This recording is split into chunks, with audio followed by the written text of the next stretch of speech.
You have been in this conversation before. Someone is explaining something with complete confidence, no hesitation, no caveats. They speak like they have studied the subject for years.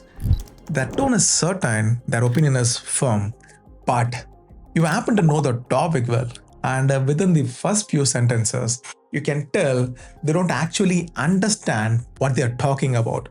Not even close.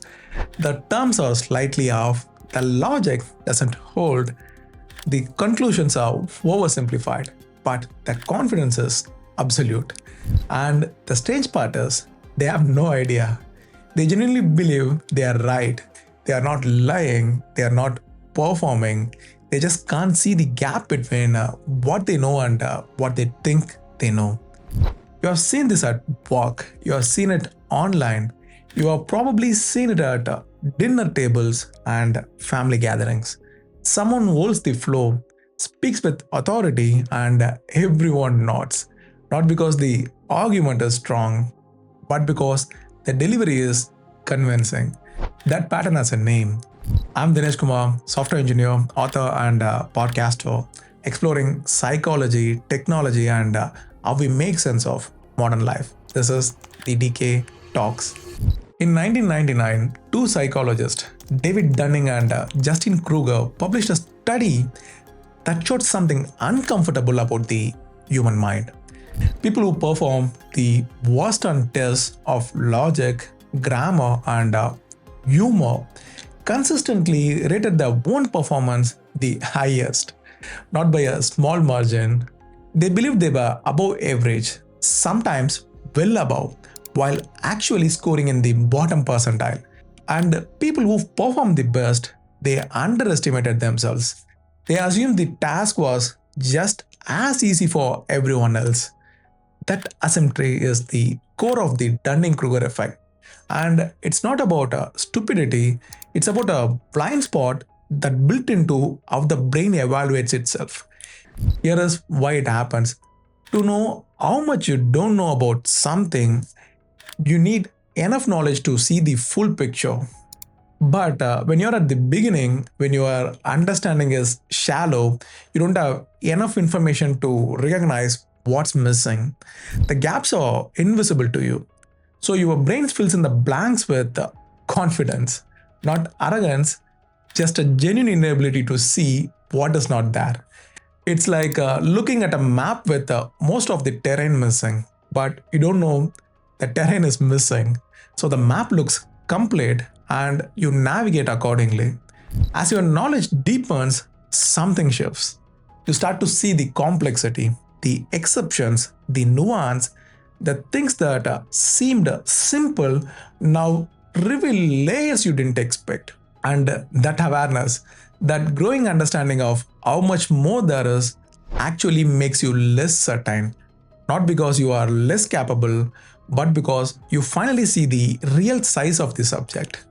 That's why real expertise usually sounds quieter. The person is not less confident because they know less, they are more careful because they finally see how much there is left to learn.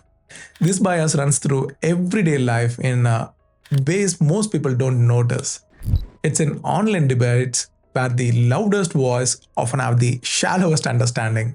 Someone reads a headline, watches a 10-minute video, and walks away feeling like they have mastered a subject that professionals spend decades studying. And they will argue the point harder than the expert because the expert is aware of the complexity and the person with surface level knowledge is not. It's in workplaces where the person who speaks first and loudest in the meeting often gets more influence than the person who pauses, qualifies their thinking, and admits uncertainty. Confidence gets mistaken for competence. And hesitation, which is often a sign of deeper understanding, gets mistaken for weakness. It shows up in how people evaluate their own skills, their own decisions, their own beliefs. The brain defaults to a generous self-assessment, not because we are dishonest, but because evaluating yourself accurately requires the very expertise you might not have yet. And this is not limited to people you disagree with. That's the uncomfortable part. This bias doesn't only apply to other people, it applies to you, to me, to everyone. There are subjects where you and I are both walking around with confident opinions built on shallow understanding, and we don't know it because the nature of the bias is that it hides itself from the person experiencing it. The point of understanding this is not to mock people who get things wrong.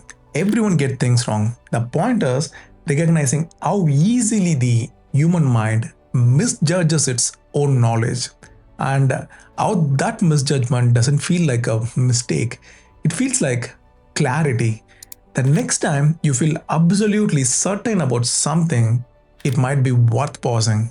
Not to doubt yourself for the sake of it, but to ask honestly, is this confidence coming from a deep understanding or from not yet seeing what I'm missing? Because the line between those two feels exactly the same from the inside. And knowing that might be one of the most useful things you carry with you. Take care. I will see you in the next one.